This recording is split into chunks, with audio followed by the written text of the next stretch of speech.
শেরে বাংলা একে ফজলুল হক, শহীদ সোহরাওয়ার্দী, মৌলানা ভাসানী, মণি সিংয়ের প্রতি আমাদের বিনম্র শ্রদ্ধা। আমরা গভীর শ্রদ্ধা জানাই হাজার বছরের শ্রেষ্ঠ বাঙালি জাতির পিতা বঙ্গবন্ধু শেখ মুজিবুর রহমানকে। আমরা শ্রদ্ধা জানাই প্রবাসী সরকারের প্রধানমন্ত্রী তাজউদ্দিন আহমদকে। আমরা শ্রদ্ধা জানাই ৭১ পূর্ব ছাত্র নেতাদের, যারা ৫২, ৬২, ৬৬, ৬৯ গণ আন্দোলনের সৃষ্টি করে বাঙালি জাতির স্বাধীনতা ও মুক্তির সংগ্রামে বঙ্গবন্ধুর পাশে ছিলেন। আমাদের বিনম্র শ্রদ্ধা রইল ৩০ লাখ শহীদ ও ৫ লক্ষ নির্যাতিত মা বোনের প্রতি। আমরা শ্রদ্ধা জানাই বীর মুক্তিযোদ্ধাদের, যারা স্বাধীন বাংলাদেশ সৃষ্টি করতে শহীদ হয়েছেন। আমরা শ্রদ্ধা জানাই লক্ষ লক্ষ মুক্তিযোদ্ধাকে, যাদের বীরত্বের কারণে আমরা স্বাধীন বাংলাদেশ সৃষ্টি করতে পেরেছি। আমাদের গভীর শ্রদ্ধা রইল ৭১ সালের সেই জনগোষ্ঠীর প্রতি, যারা সীমাহীন কষ্ট ও নির্যাতন ভোগ করে মুক্তিযুদ্ধের প্রতি অনুগত থেকে মুক্তিযোদ্ধাদের সর্বাত্মক সহযোগিতা দিয়ে স্বাধীন বাংলাদেশ সৃষ্টিতে ভূমিকা রেখেছেন। এদের সবার কাছে আমরা ঋণী। হাজার বছরের শ্রেষ্ঠ বাঙালি জাতির জনক বঙ্গবন্ধু শেখ মুজিবুর রহমানের কাঙ্ক্ষিত বাঙালি জাতীয়তাবাদী চেতনার বিকাশ, শোষিতের গণতন্ত্র, শোষণমুক্ত বৈষম্যহীন সমাজ, মানবিক মূল্যবোধ, সামাজিক ন্যায় বিচার, সামাজিক অর্থনৈতিক রাজনৈতিক সাম্য প্রতিষ্ঠা করে জনগণকে ক্ষমতার প্রকৃত মালিক করে আমরা এদের ঋণ শোধ করতে পারি। আসুন আমরা আমাদের পূর্বসূরীদের ত্যাগকে স্মরণ করে তাদের নির্দেশিত পথে দেশকে এগিয়ে নিই। জয় বাংলা। আপনার নাম? আমার নাম কাজী আব্দুল মুকিত ছোন্টু। আমার পিতার নাম মরহুম কাজী আব্দুল ওয়াদুদ। আমার আম্মার নাম সুরাইয়া বেগম। আমার বাড়ি বাগেরহাট। আমার গ্রামের নাম কান্দাপাড়া, পোস্ট কান্দাপাড়া, বাগেরহাট সদর। আমরা মূলত বসবাস করতাম বাগেরহাট টাউনে। জায়গাটার নাম পুরাতন বাজার, বাগেরহাট, খুলনা বিভাগ। আমি ১৯৬৬ সালে বঙ্গবন্ধু যখন ৬ দফা দেন, তখন আমি ক্লাস 8-এ পড়ি। আমি নিজে হাতে বঙ্গবন্ধুর এই লিফলেট আমি বিভিন্ন হাটে, ঘরে ঘরে আমি আমাদের নেতৃবৃন্দর হুকুমে আমি মানুষের বাড়ি বাড়ি পৌঁছাই দিতাম এবং নিজে ৬ দফা সম্বন্ধে আমি বোঝার খুব চেষ্টা করতাম।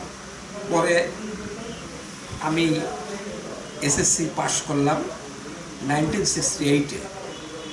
আমার বড় ভাই, আমার ইমিডিয়েট বড় ভাই, উনি ব্যাংকার ছিলেন, রাজশাহী ইউনাইটেড ব্যাংকের ম্যানেজার ছিলেন।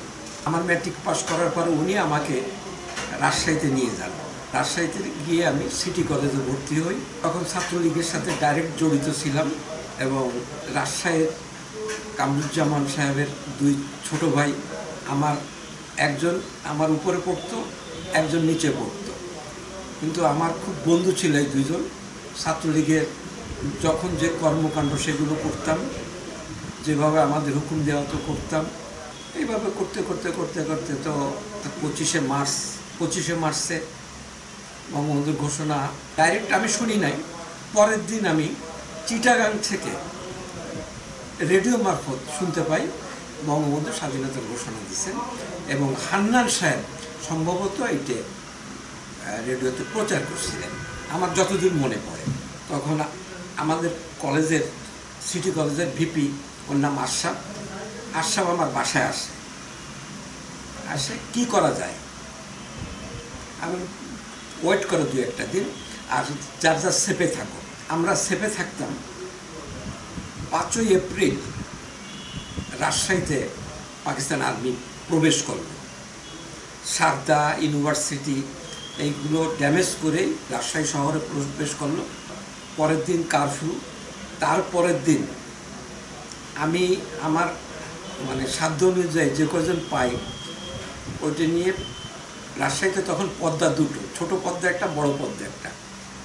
আমরা স্থির করলাম আমরা ইন্ডিয়া যাব, ছোট পদ্মা আমরা সাঁতরায় পার হবো, আর বড় পদ্মায় ওই জায়গায় হয়তো নৌকো পাবো কি না জানি না, তবে বিশ্বাস ছিল হয়তো পাবো। গেলাম, ভোর হয়ে গেল, আমরা বড় পদ্মায় একটা নৌকো পাইলাম।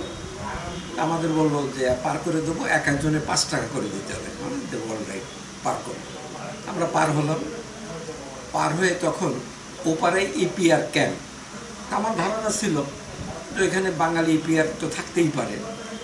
আমি গেলাম, যে দেখি কেউ নাই, দুটো লাশ পড়ে আছে। তা লাশ দুটোর অবস্থা খুব বিভৎস আর কি, একটু ভয়ও লাগলো। যাই হোক, ওই জায়গাতে রওনা দিলাম। রওনা দিয়ে আমরা ইন্ডিয়ায় পৌঁছলাম। তখন সম্ভবত 2-2:30 বাজে। ওখানে বিএসএফ ক্যাম্প। আমাদের বললো যে আপনারা বাংলাদেশে আসছেন? হ্যাঁ, আসছি। আপনি কি করেন? কলেজে পড়ি, 2nd ইয়ারে। ভদ্রলোক আমাদের নাস্তা খাওয়াইলো, চা খাওয়াইলো। যাবেন কোথায়?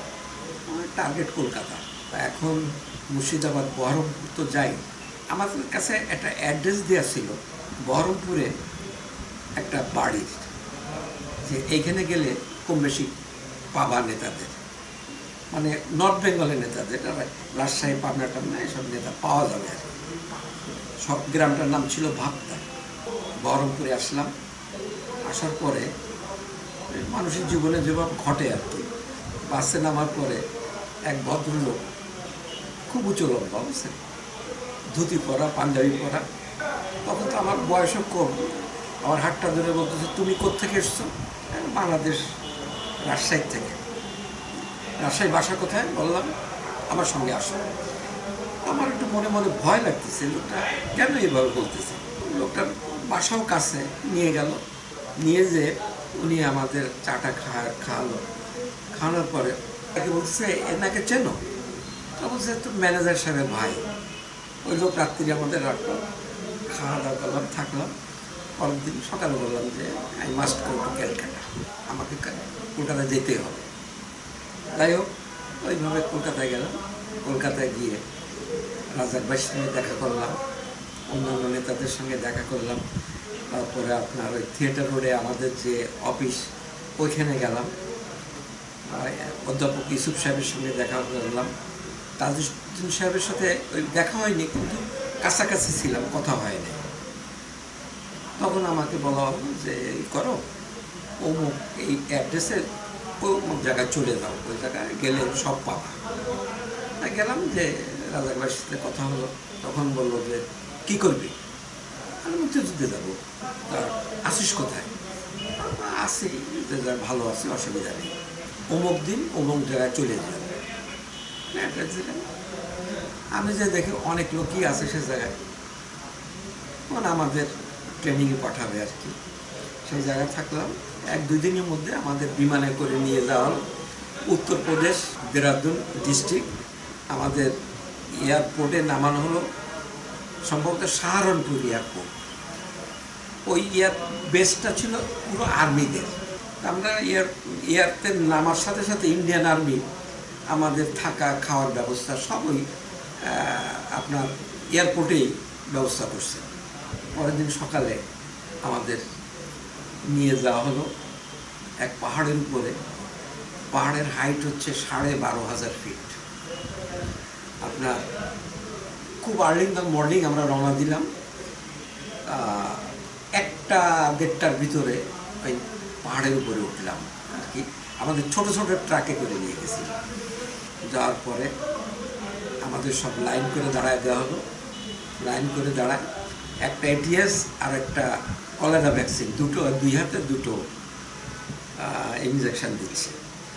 তা আমি ওই ইঞ্জেকশন দিচ্ছে, আমি ছিলাম সামনে, কিন্তু আমি একদম লাস্টে চলে গেলাম। যদি ভুল টুল নাও দিতে পারে। তা যাক, দেওয়া হলো। দেওয়ার পরে এখন একজন মেজর আসলেন, ওনার নাম হচ্ছে মেজর মালহোত্রা। উনি এসে 40 জন, একজন হচ্ছে কমান্ডার হবে।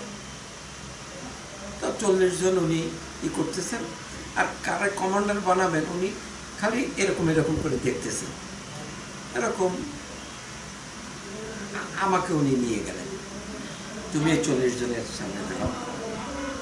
সব হয়ে গেল, সব 40 জন, একজন কমান্ডার, আমার পিছনে 39 জন।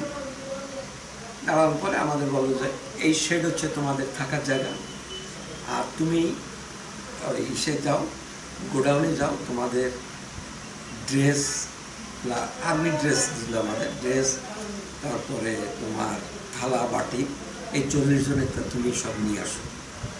আমি ছেলে পেলে নিয়ে আনতে গেলাম, আমি সব রেখে বললাম যে তোদের যা খুশি সেটা নে, যেটা থাকবে সেটা আমার। ওরা সব নিয়ে গেল। আমরা ক্যাম্পে, ওই টিন শেড ক্যাম্প পাহাড়ের পরে, সেখানে থাকলাম।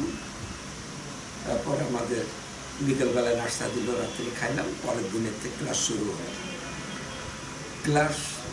ক্লাস প্র্যাকটিক্যাল এরকম করতে করতে কারণ 1 মাস 35 দিন টিনে আমাদের সব কমপ্লিট করে আমাদের একটা ছোটোখাটো পরীক্ষা হলো। পরীক্ষা হলে আমি খুব ভালো করলাম। এখন মালহাত্রা সাহেব আমার ডেকে বলতেছে, ইউ ডোন্ট মুভ। আমি বললাম why? You will be the instructor, don't go. আমি বললাম আই মাস্ট গো। আমার বলছে হোয়াই? তা আমি তখন বলতেছি ইংরেজিতে আর হিন্দিতে মিলে যে আমি পাকিস্তান আর্মির সাথে যুদ্ধ করতে চাই, এই জন্যে আমি যাব। উনি আর আমাকে আর বাধা দিলেন না। আমরা চলে আসলাম। ওইখান থেকে আমরা চলে আসলাম বসিরহাট, বারাসাত ক্যান্টনমেন্ট। সব কিন্তু ইন্ডিয়ান আর্মি আমাদের নিয়ে আসতেছে। মানে ক্যান্টনমেন্টে আমাদের মানে হেড কুইনে দিয়ে আমাদের ওখানে থাকা খাওয়ার সব ব্যবস্থা। একদিন না 2 দিন পরেই বলতেছে, এটা সম্ভবত জুন মাস ছিল, যে তোমাদের আজকে আমরা বাংলাদেশে ঢুকাই দিব। তা আমাদের ওইখানে আমাদের যারা পিক আপ করবে, আমাদের সিস্টেমটা ছিল, আমাদের বাংলাদেশের ভিতরে একটা ক্যাম্প আছে, তাই ক্যাম্পে লিডার আছে একজন। ও জায়গায় আমার আগেও যারা আসছে, আমরা আসতেছি। আমাদের বর্ডার থেকে, বসিরহাট থেকে সামওয়ান আমাদের রিসিভ করবে, নিয়ে এক রাতে যত দূর হেঁটে যাওয়া যায় আমাদের রেখে আরেকজনের হাতে ট্রান্সফার করবে, যে তুমি এই পথে নিয়ে যাবে, ওর ডিউটি শেষ। এরকম 2-3 জন রাত্রে, আমরা দিনে তো মুভ করতে পারতাম না, রাত্রে মুভ করে 3 দিনের দিন আমরা আমাদের ক্যাম্পে পৌঁছলাম। ক্যাম্পটা নদীর পাড়ে, শিবসা নদীর পাড়ে ছিল। ও জায়গায় আপনার সাতক্ষীরা, বাগগাছা, কয়রা, খুলনা, মোংলা এসব মোটামুটি কাছাকাছি এরকম জায়গায় ক্যাম্প ছিল। আমাদের স্ট্রেংথ ও জায়গায় প্রায় 200-250 সব। আর আমাদের কিন্তু সব ওই দেরাদুন ট্রেনিং ছেলে। আমাদের কাছে 1:100।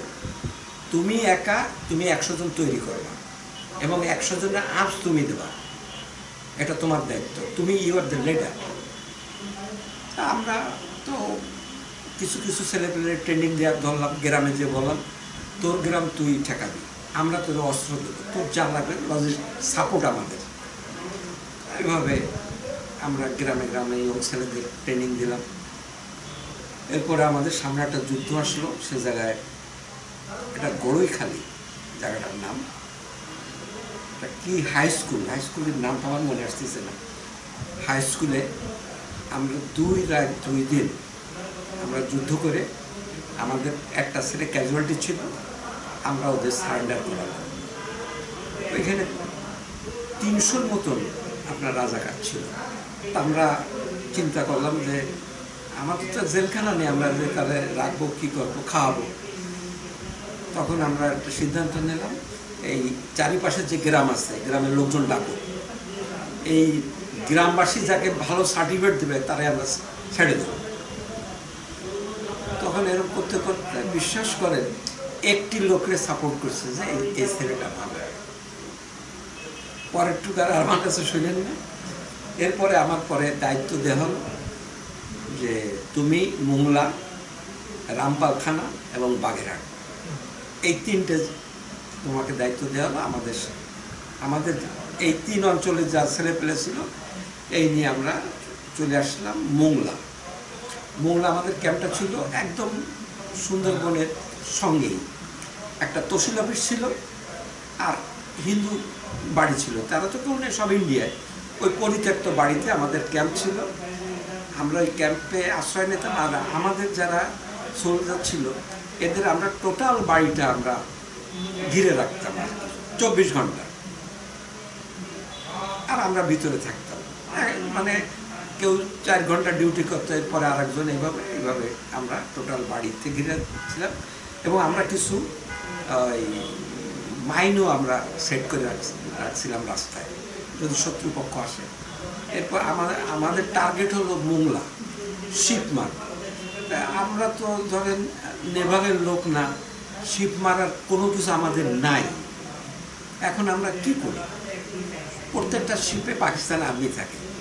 তা আমার চিন্তা করলাম যে আমরা ওই নদীর কিনারায় গিয়ে ওই শিপের দিক আমরা রাত 12টা 1টায় আমরা যে ফাঁকা গুলি করতাম, শিপ পর্যন্ত পৌঁছতো না। আমরা ওদের বুঝাইতাম যে আমরা আছি। এরপরে নেভাল গেল, নেভালের সাথে যোগাযোগ হলো, যোগাযোগ হয়ে তারপরে তো আপনার তারা কিছু অপারেশন করছে ওই জায়গায়, কিন্তু বড় আকারে কিছু করতে পারে না। এরপরে তো আপনার ডিসেম্বর যখন ইন্ডিয়া স্বীকৃতি দিল, তারপরে আপনার মোংলায় বোম্বিং হলো, এয়ারক্রাফট বোম। আমি তখন ওই আপনার ওই নদীর পাড় দিয়ে আপনার ভেড়ি আছে, আমরা সবাই ভেড়ির পরে দাঁড়াবো, মানে ইন্ডিয়া হাসি খেলে সব জাহাজ ডুবাই দিচ্ছে বোম্বিং করে, ওরা চলে গেল। এখন ওই জায়গার থেকে ধরেন আরও 1-2 কিলোমিটার পরে একটা রাজাকের ক্যাম্প আছে। আমরা বললাম যে আজকে এই ক্যাম্প উড়ে যেতে।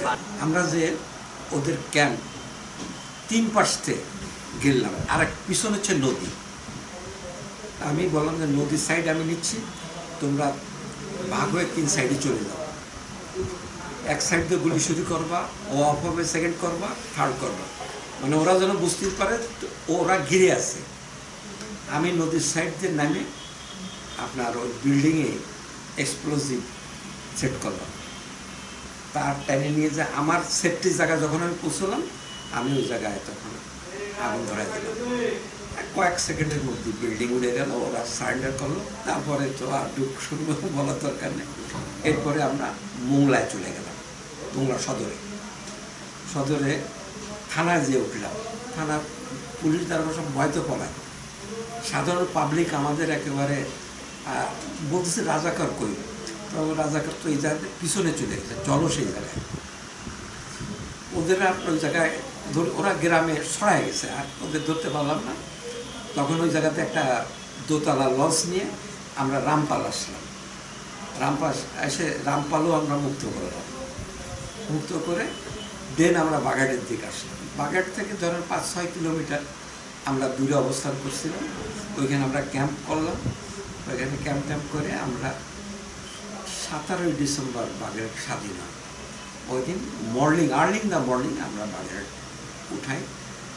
আমরা একটা ক্যাম্প করি, রাজাকার বাড়ি দখল করে ক্যাম্প করি, ওই জায়গায় স্বাধীনতার পতাকা উঠায়। তারপরে রাজাকারটার যত পাইছি ধরছি, জেলখানায় দিয়েছি, মার্সিটাইজ এইগুলো করছি। এইটা হচ্ছে আমার বাস্তব জীবন আর কি। আপনি অস্ত্র জমা দিয়ে অস্ত্র আমরা জন্ম দিছি এই স্টেডিয়ামে বঙ্গবন্ধুর কাছে। আমাদের ইনস্ট্রাকশন ছিল উইদাউট বঙ্গবন্ধু কোনো অস্ত্র আমরা দেব না। এই যে দেশ স্বাধীন করলেন যুদ্ধ করে, আপনার স্বপ্ন কতটা পূরণ হয়েছে বলে মনে করেন? আমরা এই দেশটাকে শোনেন, আমরা একটা পতাকা, একটা জাতীয় সঙ্গীত, এক খণ্ড মাটির জন্য কিন্তু দেশ স্বাধীন করিনি। এই দেশের ভবিষ্যৎ মানুষ কীরকম থাকবে এটাই নিয়ে আমাদের দেশ স্বাধীনতা ছিল, এইটাই আমাদের চিন্তা ছিল, এইটা আমাদের ভাবনা ছিল। অন্তত মানুষের ফান্ডামেন্টাল রাইটস যেটা, অন্ন, বস্ত্র, বাসস্থান, শিক্ষা, চিকিৎসা, এই রাইটসটা যেন আমার বাংলাদেশের মানুষ পায়, এটা আমাদের স্বপ্ন ছিল। এবং আমরা ভাবতাম যে দেশের অন্তত ম্যাট্রিক পর্যন্ত এই দেশের কোনো পয়সা দিয়ে পড়তে হবে না। আমি যদি এই জাতিকে উঠাইতে চাই, তাহলে মেধাবী এবং শিক্ষিত এই দুটো আমার লাগবে। ৭৫ হবে এটাও বুঝি নাই। আপনি বিশ্বাস করেন, ওই দিন সকালবেলা বঙ্গবন্ধুর বাড়িতে যাওয়ার কথা, আমার বাগেরহাটের এমপি, খুলনার এমপি, আমরা ছাত্রলীগ করতাম, আমরা কিছু ছেলে পেলে ওই দিন সকালে বঙ্গবন্ধুর বাড়িতে যাওয়ার কথা। এই জন্য আমি ৩৩ নম্বরে আমার ভাগ্নে উনি থাকতো, ওই ভাগ্নের বাসায় গিয়ে রাত্রি থাকছি আমি সকালবেলায়। স্বপ্ন কতটা পূরণ হয়েছে? এটা আমার থেকে আপনারা উপলব্ধি বেশি ভালো করতে পারেন, এটা আমার আর বলাবেন কেন? প্রজন্মকে আপনি কি পরামর্শ উপদেশ দিতে চান? আমার কথা হচ্ছে সৎ পথে থাকা, ন্যায়ভাবে চলা, সত্যি কথা বলা, মনে সাহস রাখা, মাথা উঁচু করে দাঁড়ানো। আমি বাঙালি, এই দেশ আমার, এই দেশকে রক্ষা করা, এই দেশকে ইজ্জত দেওয়া, এই দেশের মানুষকে ভালোবাসা, এই মানুষের পেটে ভাত যায় তার ব্যবস্থা করা, এটাই আমি নতুন প্রজন্মের কাছে আশা করি। ৩০ লক্ষ শহীদ ও ৫ লক্ষ নির্যাতিত মা বোনের সম্ভ্রমের বিনিময়ে আমরা স্বাধীন। লক্ষ লক্ষ মুক্তিযোদ্ধা বীরত্বের সাথে যুদ্ধ করেছে বলে আমরা স্বাধীন। হাজার হাজার যোদ্ধা বীরত্বের সাথে যুদ্ধ করে শহীদ হয়েছে বলে আমরা স্বাধীন। কোটি কোটি লোক আমাদের সমর্থন করতে গিয়ে অবর্ণনীয় দুঃখ কষ্ট সয়েছে বলেই আমরা স্বাধীন। হাজার বছরের শ্রেষ্ঠ বাঙালি জাতির জনক বঙ্গবন্ধু শেখ মুজিবুর রহমানের কাঙ্ক্ষিত বাঙালি জাতীয়তাবাদী চেতনার বিকাশ, শোষিতের গণতন্ত্র, শোষণমুক্ত বৈষম্যহীন সমাজ, মানবিক মূল্যবোধ, সামাজিক ন্যায় বিচার, সামাজিক অর্থনৈতিক রাজনৈতিক সাম্য প্রতিষ্ঠা করে জনগণকে ক্ষমতার প্রকৃত মালিক করে আমরা এদের ঋণ শোধ করতে পারি। আসুন আমরা আমাদের পূর্বসূরীদের ত্যাগকে স্মরণ করে তাদের নির্দেশিত পথে দেশকে এগিয়ে নেই। জয় বাংলা।